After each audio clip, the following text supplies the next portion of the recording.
Hello friends, welcome to my YouTube channel Hatim Ali's Life. বন্ধুসকল আজি পুনৰাই মই আপোনালোকৰ মাজলৈ উপস্থিত হলোহি। আজি মোৰ আলোচ্য বিষয় তিতা কেৰেলাৰ খেতি লৈ। তো এই তিতা কেৰেলা খেতি কৰাৰ মূল তথ্যখিনি মই আজিৰ ভিডিঅ'টোৰ মাজেদি আপোনালোকৰ লগত আলোচনা কৰিবলৈ গৈ আছো। তো আপোনালোকে কি কৰিব, মোৰ ভিডিঅ'টো স্কিপ নকৰিব, আৰম্ভণিৰ পৰা শেষলৈকে নিশ্চয় চাব। চালে আপোনালোকে গম পাব যে খেতি কেনেকৈ কৰা হ'ল, খেতি কেনেকুৱা ধৰণৰ মাটিত কৰিব আৰু মাটিৰ গুণাগুণ কেনেকুৱা হ'ব লাগিব, মাটিৰ অম্লতা কিমান থাকিব লাগিব, প্ৰতি বিঘাৰ পৰা আপোনালোকে তিতা কেৰেলা কিমান উঠাব পাৰিব, বৰ্তমান কেৰেলাৰ দাম কেনেকুৱা আপোনালোকে কমেণ্ট কৰি মোক জনাই দিব। আৰু এই খেতিত এনেকুৱা ধৰণৰ তিতা কেৰেলাৰ কলিবোৰ পচি গৈ আছে, তাৰ কাৰণে মই আপোনালোকক ধুনীয়া টিপছ মই এটা কৈ দিম। আপোনালোকে সেইমতে যদি কৰিব পাৰে, মোৰ কথাখিনি যাতে ফ'ল' কৰি আপোনালোকৰ খেতিৰ পৰা যাতে এনেকুৱা বেমাৰৰ পৰা হাত সাৰিব পাৰে। তো ইংলিছত ইয়াক বিটাৰ গাৰ্ড বুলি কয়। তো তিতা কেৰেলাৰ খেতি কৰাৰ একেবাৰে সহজ সাধ্য যিটো কাম আছে, সেইটো মই আপোনালোকক এই ভিডিঅ'টোৰ মাজেদি জনাই দিবলৈ গৈ আছোঁ। তো কথা হ'ল কি, আপোনালোকে যদি মোৰ চেনেলৰ নতুন ভিউৱাৰ্ছ হিচাপে আছে, তেনেহ'লে মোৰ চেনেলটো ছাবস্ক্ৰাইব কৰি দিয়ক আৰু কাষত থকা বেল ঘণ্টিটো লাহেকৈ বজাই দিয়ক।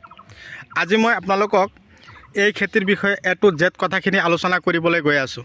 আপোনালোকে নিজেই গম পাই আছে যে খেতিত কেনেকুৱা ধৰণৰ তিতা কেৰেলা লাগিছে আৰু কোন ধৰণৰ বিধান এই খেতিত লগোৱা হৈছিল, লগোৱাৰ সময় কোনটো, তো কি ছিজন, কোনটো ছিজনত লগালে তিতা কেৰেলাৰ খেতিত এনেকুৱা ধৰণৰ তিতা কেৰেলা একদম পুৰাদমে লাগি থাকিব, আৰু কেনেকুৱা ধৰণৰ জলবায়ু হ'লে ভাল, উত্তাপ কিমান হ'ব লাগে এই বিটাৰ গাৰ্ড খেতিৰ বাবে। তো কথা হ'ল বন্ধুসকল, বৰ্তমান যিটো ছিজন চলি আছে, এই খেতিত যে গুটিখিনি লগোৱা হৈছিল, প্ৰথমতে কি কৰা হৈছিল, গুটিখিনি লগোৱাৰ আগমুহূৰ্তত খেতিত তাৰমানে কি কৰা হৈছিল, লিকুইড দিয়া হৈছিল। চূণৰ বিপৰীতে এতিয়া লিকুইড আহিছে, আমাৰ ধৰক কোম্পানীয়ে ভাল লিকুইড বনাইছে। এই লিকুইডবিলাক আমি মাটিত আগতে সিঁচি লৈছিলোঁ, সিঁচি লৈ তাৰপিছত হাল মাৰিছিলোঁ। আৰু এই খেতি কৰিবলৈ হ'লে ওখ অম্লতা বেছি থকা মাটিত এনেকুৱা ধৰণৰ বিটাৰ গাৰ্ডৰ খেতি কৰিবৰ কাৰণে প্ৰস্তুতি ল'ব, যাতে মাটিৰ ডৰা ঠাণ্ডা থাকে আৰু শিপাই যাতে ভাল কাম কৰে। মই সেইকাৰণে আপোনালোকক লিকুইড দিব দিছোঁ। লিকুইড দিলে কি হয়, মাটিত যিমান বীজাণু আছে বীজাণু নাশ কৰিব। তো ইয়াত অলৰেডি 6 কঠা মাটি আছে। 6 কঠা মাটিত যে তিতা কেৰেলা লগোৱা হৈছে, তাত কিমান টকা খৰচ হ'ল, এই কথাটো মই আপোনালোকৰ লগত আজি আলোচনা কৰিবলৈ গৈ আছোঁ। পাতবিলাক যাতে হালধীয়া নহয়, পোকে যাতে ডিষ্টাৰ্ব নকৰে, তাৰ কাৰণে আপোনালোকে কি ঔষধ দিব। এই খেতি কৰিবলৈ হ'লে মাটি লাগিব ওখ, অম্লতা বেছি, হিউমাছযুক্ত মাটি হ'লে আটাইতকৈ ভাল। গোবৰ দিব প্ৰতি বিঘাতে আপোনালোকে 2 গাড়ী।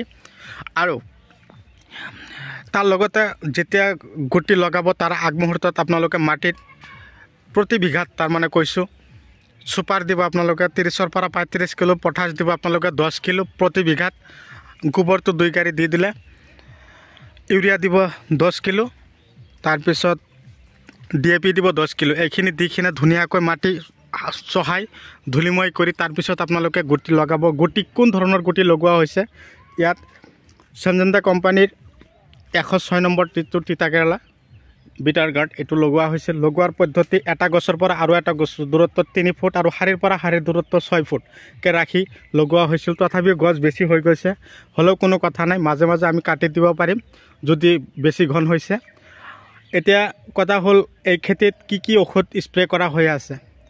তো খেতিৰ আগবিলাক, তাৰমানে খেতিটোত যে কেৰেলা লগোৱা হ'ল, এটা লক্ষ্য ৰাখিব, গছবিলাকৰ আগবিলাক একদম পূৰা দৌৰি থাকে, চিচ মাৰা বুলি কয়, একদম ক্ষীণাই যায় আগবিলাক। তাৰ কাৰণে আপোনালোকে নট'ব স্প্ৰে কৰিব। তিতা কেৰেলাৰ খেতিৰ বাবে আটাইতকৈ ভাল ঔষধটোৱে হ'ল নট'ব। আৰু বিশেষকৈ তিতা কেৰেলাৰ খেতিত আপোনালোকে পানীয়া ঔষধটো বেছি স্প্ৰে নকৰিব, জলীয়া ঔষধ তাৰমানে এনেকুৱা ঔষধ স্প্ৰে নকৰিব। পৰাপক্ষত পকেট, এক্কা, একটেৰা, তাৰপিছত এইবিলাক ঔষধ স্প্ৰে কৰিব। আৰু তিতা কেৰেলাৰ গছত, এই তিতা কেৰেলাৰ মাজে মাজে চাওক এইবিলাক কলিবিলাক যে পকি যায়, এইটো প্ৰধান কাম হ'ল কি, এটা কথা লক্ষ্য কৰিব, খেতিত যাতে ৰস শুকাই নাযায়।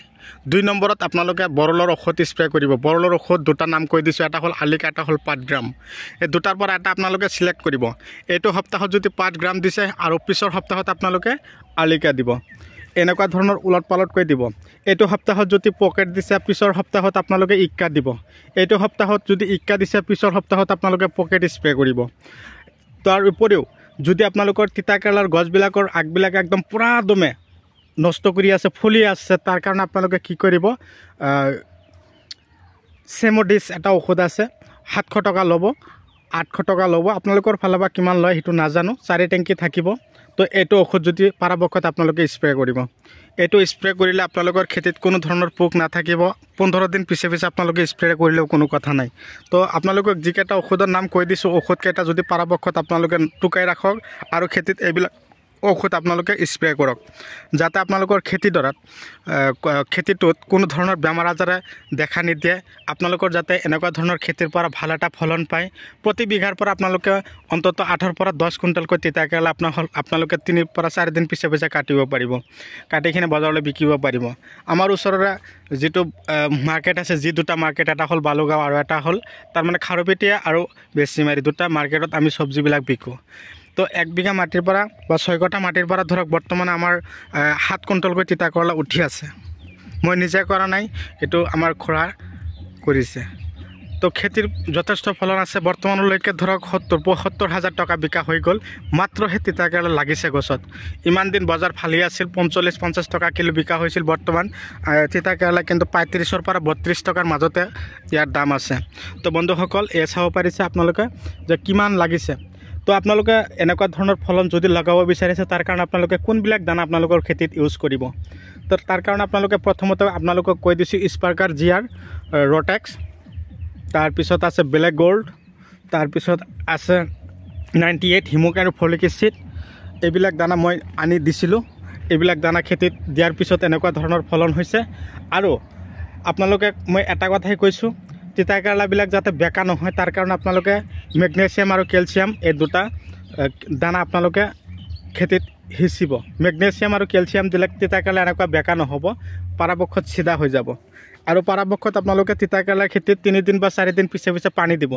তো আমাৰ নিজৰ এটা ভুলৰ কাৰণে কিন্তু খেতি বাতিত ফলনবিলাক নষ্ট হৈ যায়। আপোনালোকে তিতা কেৰেলা খেতিত যিমান পানী দিব সিমান ভাল। ধৰক কেইদিনমান পিছতে আপোনালোকৰ খেতিত যথেষ্ট পৰিমাণে যেতিয়া বৰষুণ পৰিব, তেতিয়া আপোনালোকে চাব পাৰিব তিতা কেৰেলা খেতিত আৰু পানী দিব নালাগে। তেতিয়া চাব তিতা কেৰেলাৰ আৰু ফলনবিলাক বাঢ়ি গৈছে। কিন্তু বৰষুণ বেছি হোৱাৰ লগে লগে চাব পাৰিব গছবিলাকো পকি গৈ আছে। তো কথা হ'ল, আপোনালোকে এই তিতা কেৰেলাৰ খেতিত যিকেইটা ঔষধ মই খুৰাৰ ল'ৰাজনক আনি দিছিলোঁ, ঔষধকেইটা মই আপোনালোকক দেখুৱাম, কোনো কথা নাই। তো আপোনালোকক দেখুৱাবলৈ গৈ আছোঁ, নিশ্চয় চাব পাৰিব কি কি ঔষধ দিয়া হৈছিল। তো মই ঔষধখিনি দেখুৱাবৰ কাৰণে আপোনালোকক প্ৰস্তুতি লৈছোঁ। আপোনালোকে নিশ্চয় চাব পাৰিছে।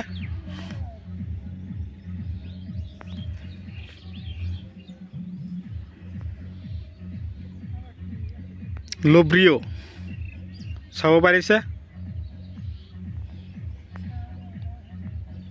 লোব্ৰিঅ'। তাৰপিছত আৰু এটা হ'ল দাহাত,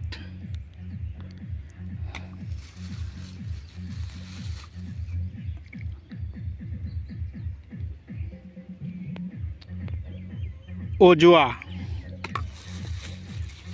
আৰু এটা এফালে নাম আছে, ৰ'ব কৈ দিছোঁ, মিলন। এইকেইটা ঔষধ আপোনালোকক মই দেখুৱাই দিছোঁ। এইকেইটা তাৰমানে এই খেতিত মাৰা হৈছিল, পেকেটকেইটা খেতিত ৰাখি দিয়া হৈছে আপোনালোকক দেখুৱাবৰ কাৰণে। তো বন্ধুসকল, মোৰ ভিডিঅ' আপোনালোকে কোন ঠাইৰ পৰা চাই আছে, আপোনালোকক মই অশেষ ধন্যবাদ জনাইছোঁ। আপোনালোকে যদি মোৰ চেনেলৰ নতুন ভিউৱাৰ্ছ হিচাপে আছে, তেনেহ'লে আপোনালোকে ততাতৈয়াকৈ মোৰ ভিডিঅ'ত চাই আপোনালোকে মোৰ চেনেলটো ছাবস্ক্ৰাইব কৰি দিয়ক। আৰু কেৱল ভিডিঅ'টো কেৱল ইউটিউবত নাপাব, মই আপোনালোকক ফেচবুক পেজতো আপোনালোকক মই ভিডিঅ'টো দি আছোঁ। তো প্ৰতিটো ভিডিঅ' আপোনালোকে ফেচবুক পেজতো পাই থাকিব। এনেকুৱা ধৰণৰ ভিডিঅ' আপোনালোকে পোৱাৰ পিছত আপোনালোকে নিজে খেতি কৰিবৰ কাৰণে আগ্ৰহী হ'ব বুলি মই আশা ৰাখিলোঁ। তো কথা হ'ল, চাওক খেতিত কি ধৰণে কেৰেলা লাগিছে। এনেকুৱা ধৰণৰ খেতি কৰক, সফল হওক তাৰে কামনা কৰিলোঁ। আৰু খেতিত এনেকুৱা ধৰণৰ গোবৰ সাৰ দিব, চাওক নিশ্চয় চাব পাৰিছে। গোবৰ সাৰ খেতিত একদম পূৰা 2-3 ইঞ্চি ওখ হৈ আছে, 2-3 ইঞ্চি ওখ হৈ আছে গোবৰ। চাওক, কেৱল গোবৰ আৰু গোবৰীবিলাক। এনেকুৱা ধৰণৰ খেতি কৰক, সফল হওক। কেৱল আমি টকাৰ ওপৰত লোভ কৰিলে নহ'ব, খেতিক খাবও দিব লাগিব। খেতিত যিমান আপোনালোকে খাবলৈ দিব, সিমান আপোনালোকে খেতিৰ পৰা টকা উপাৰ্জন কৰিব পাৰিব। তো খেতি মই এটা কথাই প্ৰত্যেক দিনাই কৈ থাকোঁ যে আমাৰ অসমীয়া মানুহখিনি যিদিনাখন এনেকুৱা ধৰণৰ খেতি কৰিব পাৰিব তেতিয়াহে আমি আনন্দিত হ'ম। আমাৰ অসমীয়া মানুহখিনি যাতে মোৰ লগত যাতে সংগতি ৰাখি হাতে হাত মিলাই এনেকুৱা ধৰণৰ খেতি বাতি কৰিবৰ কাৰণে যাতে আগ্ৰহী হয়। মই আজিও ক'লোঁ, আগতেও কৈছোঁ, মই প্ৰতিটো ভিডিঅ'তে কৈ দিছোঁ, অন্ততঃ আমাৰ অসমীয়া মানুহখিনি খেতি বাতি কৰক, সফল হওক, তাৰে কামনাৰে মই আজি আপোনালোকৰ মাজৰ পৰা বিদায় লৈছোঁ। পৰৱৰ্তী ভিডিঅ'ত মই আপোনালোকক পুনৰাই লগ পাম। ধন্যবাদ।